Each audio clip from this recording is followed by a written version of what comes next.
Some brands are legendary. In every category, someone sets the standard, and some companies create raving fans. Join Scott Wozniak and Caitlin Johnson of Swaz Consulting as we dig into the tactics and tools behind great organizations. How did the legends do it? And how can you become a legendary brand too? All right, Scott. So I want to talk about how hiring with excellence is so critical today with the talent market. And we have three different elements that we like to talk about with our clients around hiring for excellence. And those are character, competence, and chemistry. Yes. So for today, I really want to focus on the character element because you could have debates over this particular word. Yeah. Well, yeah. You mentioned even like, what even is the word mean, right? Like, what do you mean by character? Exactly. Yeah. On the surface, most standard English, I think the use of character is, hey, they're a nice person, right? Good character, someone of good character. They've got integrity, right? They're not going to lie and cheat, and they're going to be kind. It's a good character. Yeah, that's not what we're talking about. I suppose to be clear. I'm not opposed to any of that, right? In fact, well, that's important. All of that creates trust, right? Thank you. Of course it does. In fact, I don't know anybody who's like, oh yeah, we don't care about that. We love cheats and liars, man. These guys are great, right? Like, no. Right. No, thank you. Of course you want to be nice, but that's like table stakes. What I'm talking about is deeper character. And I'll confess, there's probably better words for this, like core values, driving passions, right? We use character because it alliterates with chemistry and competence. It's all C's. It goes along. Yeah. It's nice, elegant visuals, right? Yeah. So let's define what we mean. It really is those core, unique driving passions that make you different, that really shape your culture, shape your operation, shape your identity in some ways. Like, okay, so high integrity, great. Everybody wants that. Right. Most people saying that is not truly a distinctive. Now, maybe just maybe you're like a serious rule following organization and like you're all about processes and rules and precision and no flexibility. And it's like, that's the key to your success. You're a disciplined organization where I'm going to, maybe it's like because you're in a highly dangerous environment.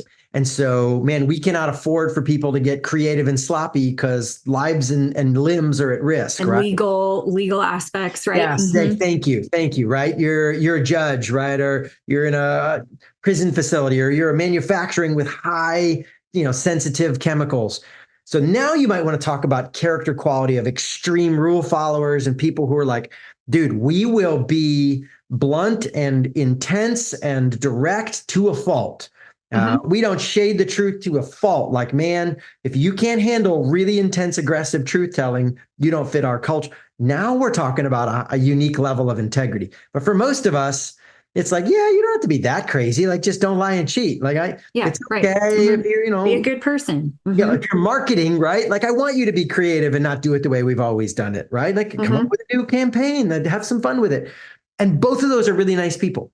Both of those people have good character in the generic sense, but there's a character quality or qualities, right, that shape you and really define you. I'll give you other examples. So you might have cautious and slow and methodical and deliberate. I really like to think things through and I don't move hastily.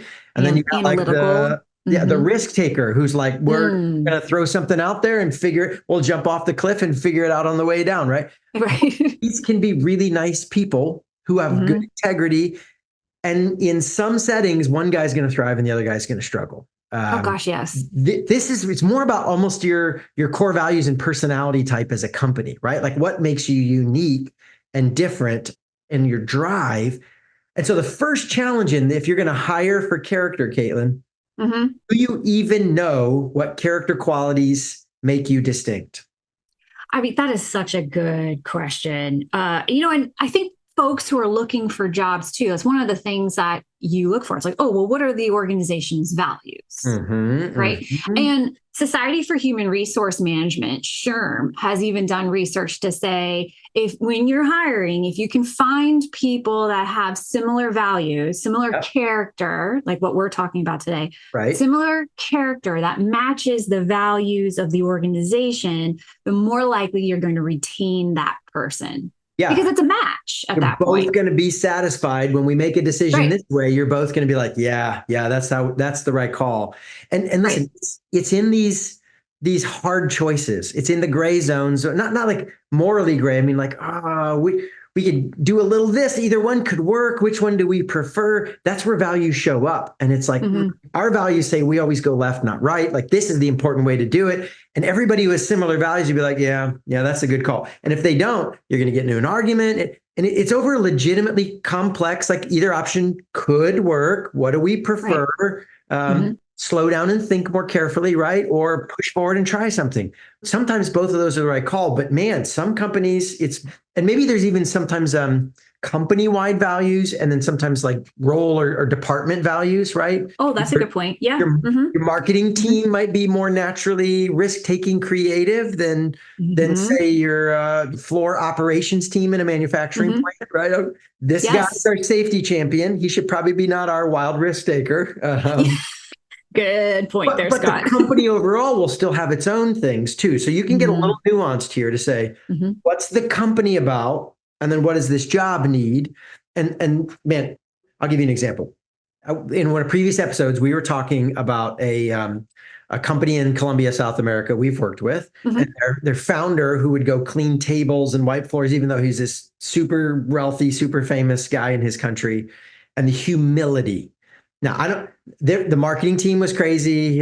They had their own food manufacturing plant. They actually had a Okay. manufacturing team that they made a lot of their own products. It's much bigger than a little front. They had a pretty epic multi-factor, vertical chain of Wow. businesses.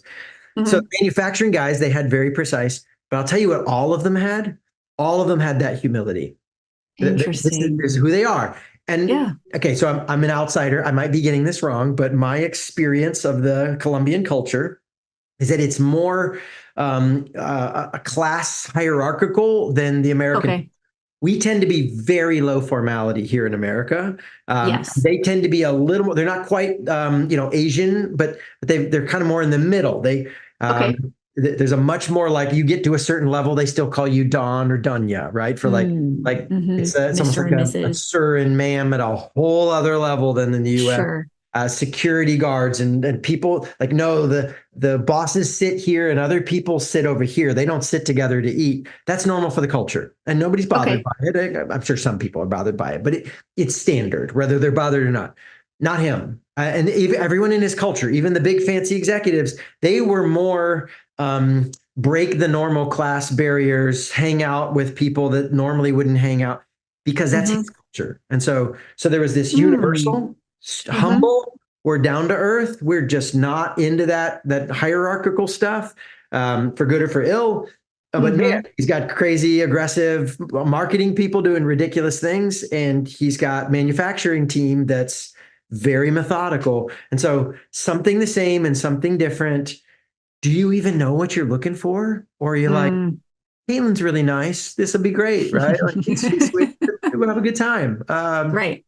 Yeah, it's the first big hurdle. You're like, I'm going to hire for character.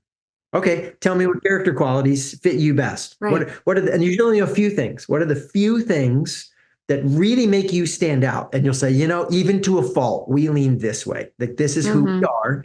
For good or for ill, we will die on that hill. Yeah. Do you find when you're working with clients that people know those values or you have to coach them through it, kind of consult with them? Okay, so I would say 80-20, 80% don't know, 20%. Wow. I was going to say 50-50, but that was going to be my safe Maybe I'll bet. be honest. Maybe that's skewed because the people who hire us tend to be people who say, "Hey, we need help building some of these things." That's a good point. And That's a so good maybe the point. people who have this part figured out don't hire us for this. But I mean, I run around. I work with a lot of friends and companies and partners, and because this key. I'm not counting, Caitlin, the generic value statements like we Well, care that's what I about was going to great customer say. quality and excellent Right. service. Or the value, like, oh, yeah, we have values, but they don't talk about them at all. But thank Right. you. Like Thank I've you. come across a lot of organizations who are like, that's because it's one of the first questions I ask. What are your values? Because how you make decisions and how you hire are going to really reinforce those values, because you're reinforcing the brand, and that's what then is building trust with your customers. So Yes. this might sound funny, but it is one of the first questions I ask. What are your company's values? And then as a team, I've even done, to your point, like a specific team building values identification exercise where we have the company's organizational values, but then we get really granular and specific about like, who are we as a team? How do we represent the bigger values? And then they usually end up coming up with 4 or 5 slightly unique and different values. Maybe Yes. 1 or 2 of them are from the organization that they pull in, right? Because that's the point.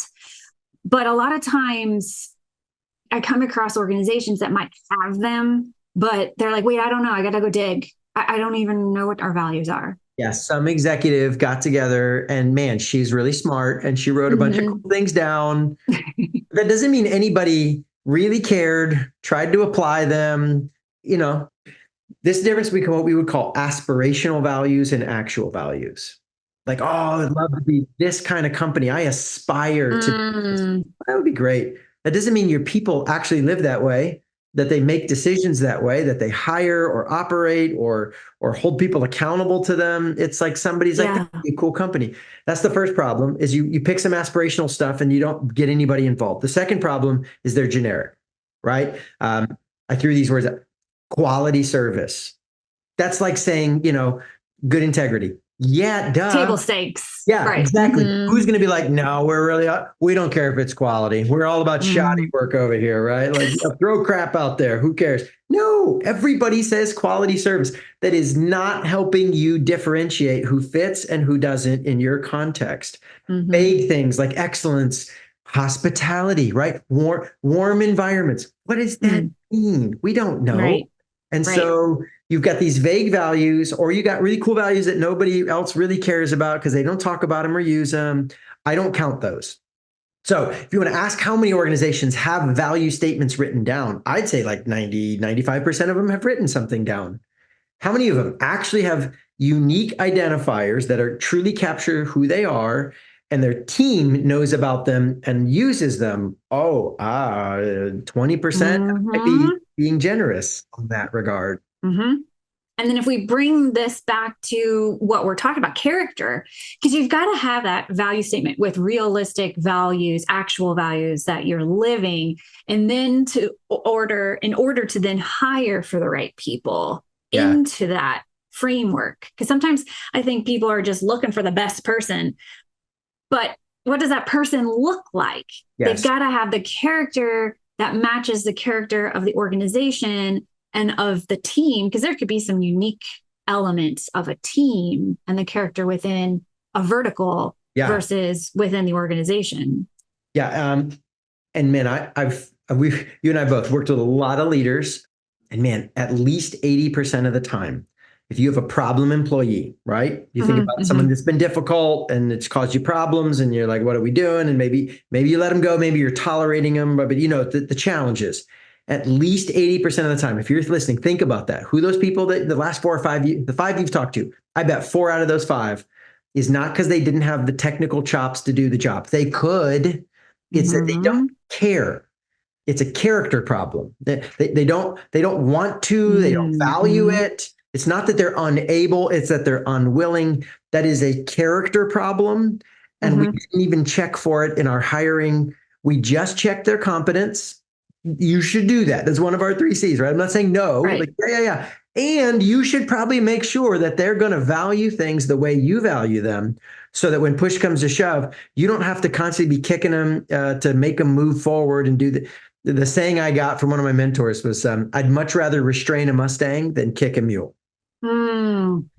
Interesting. Like, Mustangs are going to run wild. Like, I still leaders have to pull them back. Like, no, love your energy, buddy, but like we go this way. That's not how we do it. That's a different problem than getting them to care. They're stubborn mule. They're digging their heels in and they don't want to move forward.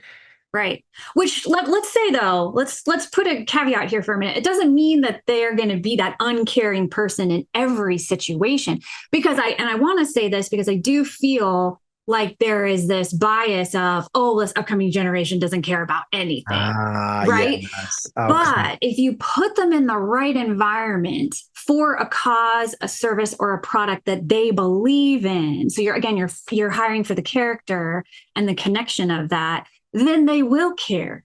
But if Oh, they're just getting a job for the sake of getting a job, then that's a mismatch at that's that right. point too. In fact, the rising generation, Z and even somewhat millennials, they're actually more activist oriented than the older Mm-hmm. generations. Right. But you named it, for a cause they actually care about. Yes. You don't connect those dots for them. They're going to put all Yes. their passion into something that's not you.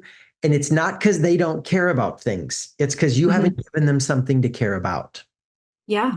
Very, very good point. This is like step one of the process. Because frankly, if this doesn't match, I don't look at the rest of the stuff. It's not an insta hire. It's not like match, you're hired. Yeah, we have two other things to check through. But I will say sometimes people challenge us. You know, Caitlin, we're the ivory tower consultants, right? Like we sit up in these beautiful towers with our books behind you. I can see your screen. You got Yeah. a stack of lovely books. Like, yeah. You guys down here in the real world, it is hard to hire. You don't always get the Uh-huh. right candidate. I got to have a job. Like you can't get the perfect candidate every time. And Mm-hmm. I get it. Like, I actually don't argue with that. Like there's some real times when it's tough choices and you can't get, so there's one zone that we will totally say, hey, when push comes to shove, if you have to fudge a little, you can lower the bar a little on this, and it's not character, it's competence. On Now, competence. by Mm-hmm. competence, I mean like they still need the capacity to be able to do the job. Like they need the raw horsepower, mentally, physically, whatever the job is. They have to be able to function in that role, and they could do it if they had the technical training and experience. But maybe you got somebody who does never done it before, or never done it in your industry, or this is a promotion, it's a Mm-hmm. new stretch for them. And like, here's what comes out like, should I train for character or should I train your competence? What's easier to change, like my technical skills or my character? Oh gosh. I mean, competence, hands down, because Hands down. the character piece is you're going to be fighting who that person naturally is. Yes. And if it's a mismatch, it just is a mismatch. Like I'm thinking about a time when I was on a team where I had the competence, I had the initial chemistry, and I'm feeling like it was the character mismatch at this point, but it might have been a chemistry mismatch also, where we were making progress, and I'm a achiever. I get things done. I get things done really quickly. And my team was dragging their feet on several different tasks. I felt like they were dragging their feet because in the environment that I was in prior, I was getting things done left and right, moving along, and it was taking us 3 months Mm. on this new team to just get a job aid completed. And we actually did Gallup Strengths Finder as a team.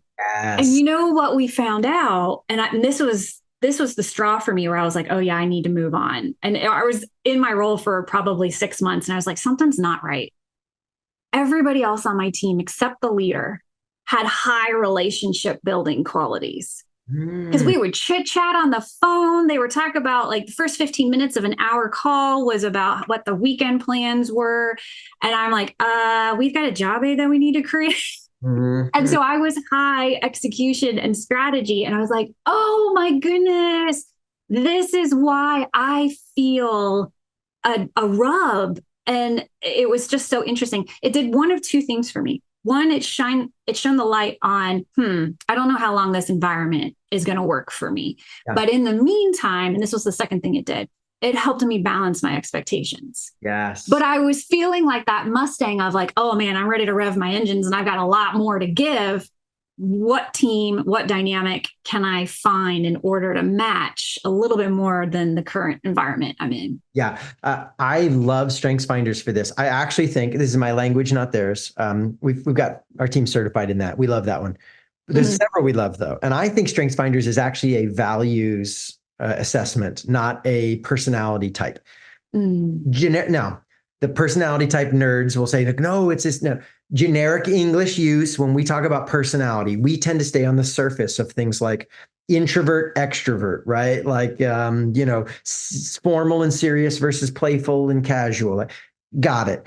StrengthsFinder really digs into these deep things that they say. And if you read, I don't know if you ever read StrengthsFinder's 2.0 is out. I read StrengthsFinder, the original. It was The like original. times the size because they explained all the neuroscience. And what they Oh, eventually yeah. learned is nobody's reading that part of the book. Like they just want to get, so they made 2.0, they cut it down to like 3 pages. And now they just get it. So, but in the original version, they would say, just because you have an achiever wiring or doesn't mean you're good at it yet. Like you still have to go get skills, right? Yes. That your brain naturally always thinks this way and you go there and you slant there. And when you listen to it, it's like, oh, this is a core value and driving character trait. That's so you will always value, are we accomplishing? Like it's a deep drive for you. And you've over the years had to get more skilled at it, right? But man, from early on, this was like part of your motivation that really pushed you forward.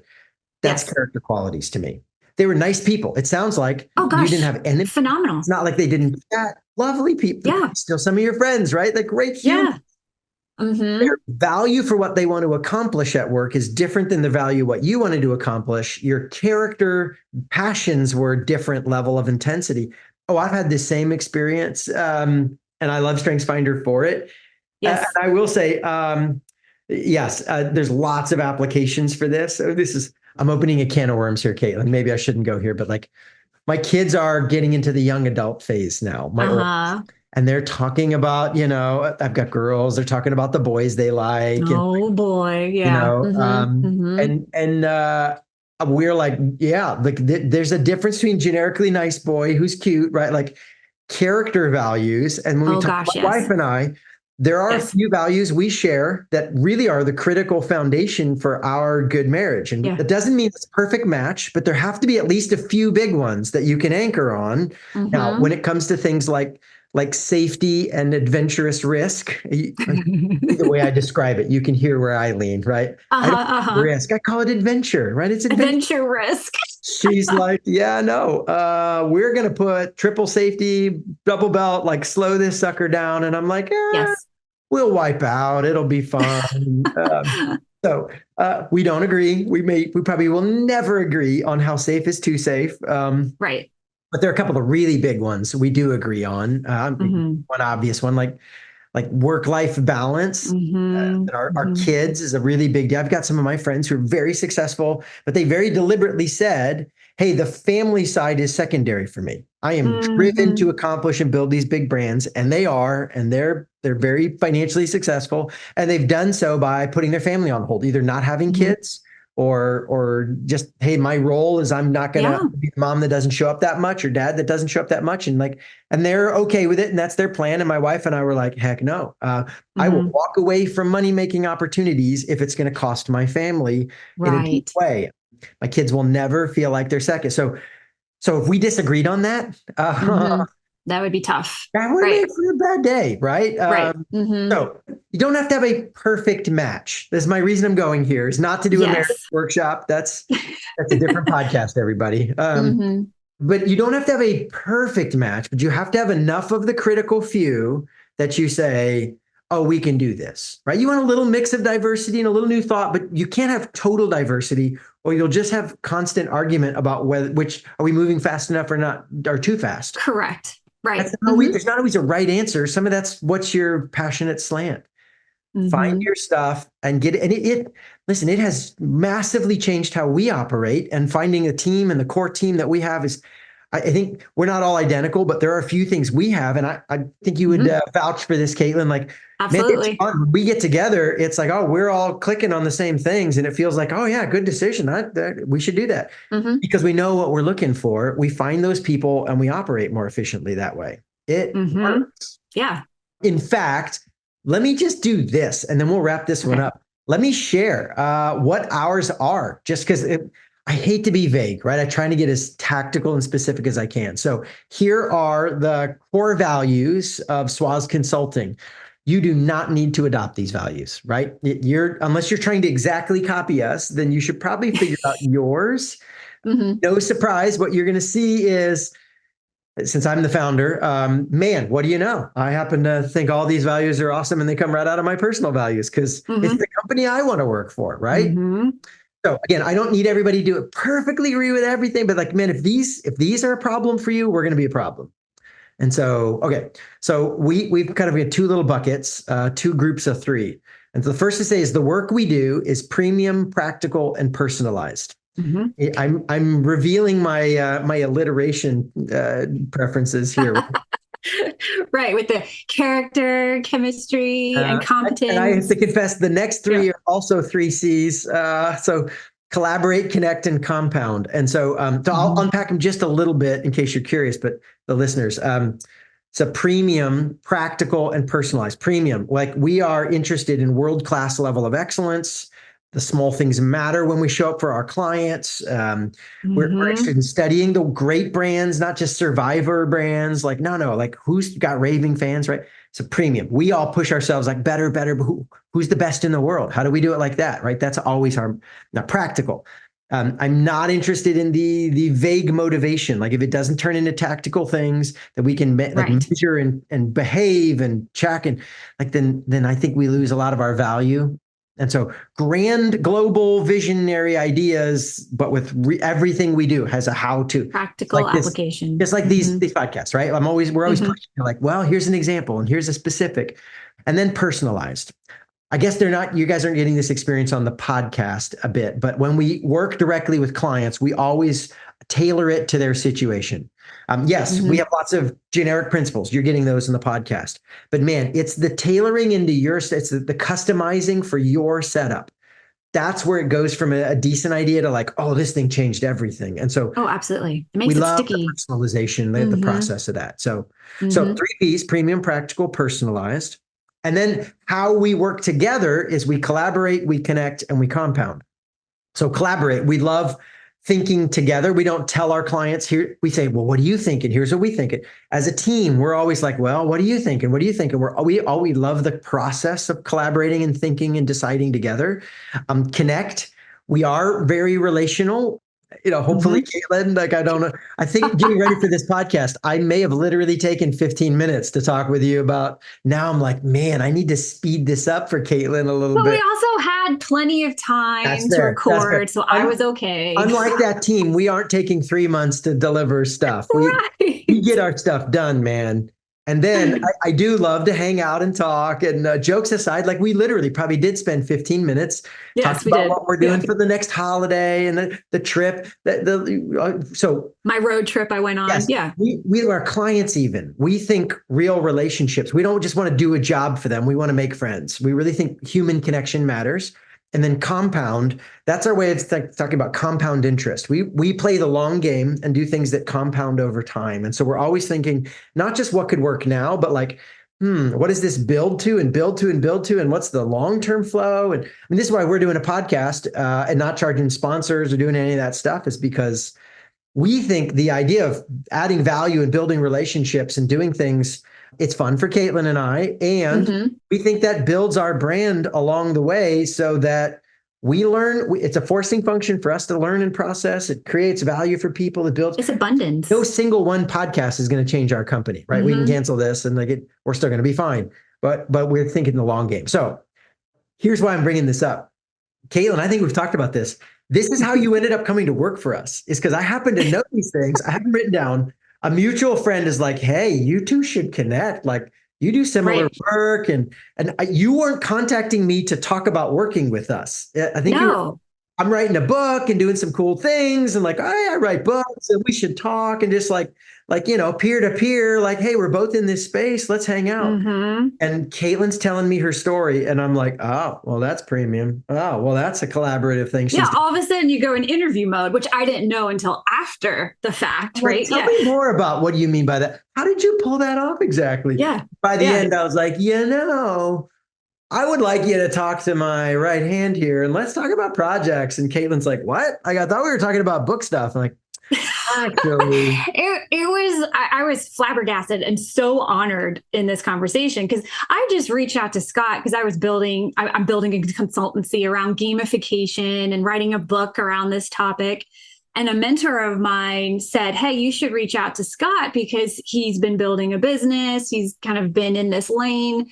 And so I'm like, okay. So I reach out to Scott on LinkedIn and said, hey, would you be open for a coffee chat?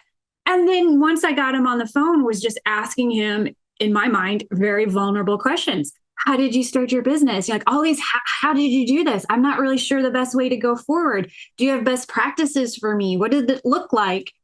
And then in this conversation where I'm just being my raw character self, candidly, Scott starts asking me more questions. And then at the end of our 1 hour conversation, and really, I think I scheduled 30 minutes with you, but you were amazingly kind. We blew way past that limit. We did. We went way past a half an hour. And then in the end, he's offering me to talk with his director of operations to be connected on a future job. And I'm like, what? Like, I just told you all of these things about how I'm incapable at this moment in building a business. But with my background, so if you, going back to what you had said too, in the one area where you could fudge a little, the competency of training. Yes. You had great skills as a trainer and strategist. Yes. You hadn't done any of our project work at that time. Correct. But, character qualities kick in. She's got the raw capacity and she's played at high levels. Like, oh, we can teach her our stuff. That's easy. Right. And Caitlin, I could just say that paid off in spades. You have done a phenomenal job. You have created several raving fan companies in the time you've worked for us, long projects. Thank you. Like Caitlin. Thank you. Pretty awesome. Yeah, I'm a good fit. Yeah, and I remember too, like after you officially hired me, I asked you again, vulnerably, what was it? Like, how in that hour did you know? Because you don't know me. Who am I out of the blue to reach out to you on LinkedIn? And you had done your research, to find out a little bit more about me. Yes. At that point, you start asking, like, wait a minute. So by the time you talk to Matt, I'm asking around our mutual friends, same. Yeah. I'm like, who's this Scott guy? How do you know if you know what character qualities you're looking for? When you end up on a random phone call, you'll say, that is the kind of person we want to work with. Yeah. And that's a true story. You can't make that stuff up. So because Scott had his values in mind of this is what equals high character quality work, because this is how we operate at SWAS when we're working with our clients. It is premium. It is practical. It is personalized. We're collaborating with you. We're working to connect. It's not all about the achievement of getting the job done. Like, we want to understand who you are as a person. And listening. We did a previous podcast around observations. Yes. Being able to connect with our clients is a way to observe what other pain points do you have that we could help you with. And then together it compounds into these amazing products and services to be able to help our clients create raving fans. So the clarity that you can have by understanding your values and then hiring for the character, even in that sense, it's a compound interest when you get the right people on the team. Yes, it is. If you enjoyed this episode, you might want to sign up for our weekly newsletter. It's all new content with the same themes. You can subscribe for free and learn more about how we partner with our clients to build legendary companies at swazconsulting.com. That's www.swozconsulting.com. And if you want to get access to the actual tools and techniques that we use with our elite consulting clients, check out our online program at legendarybrandsacademy.com. That's www.legendarybrandsacademy.com. Greatness is possible. You just have to build the right engine.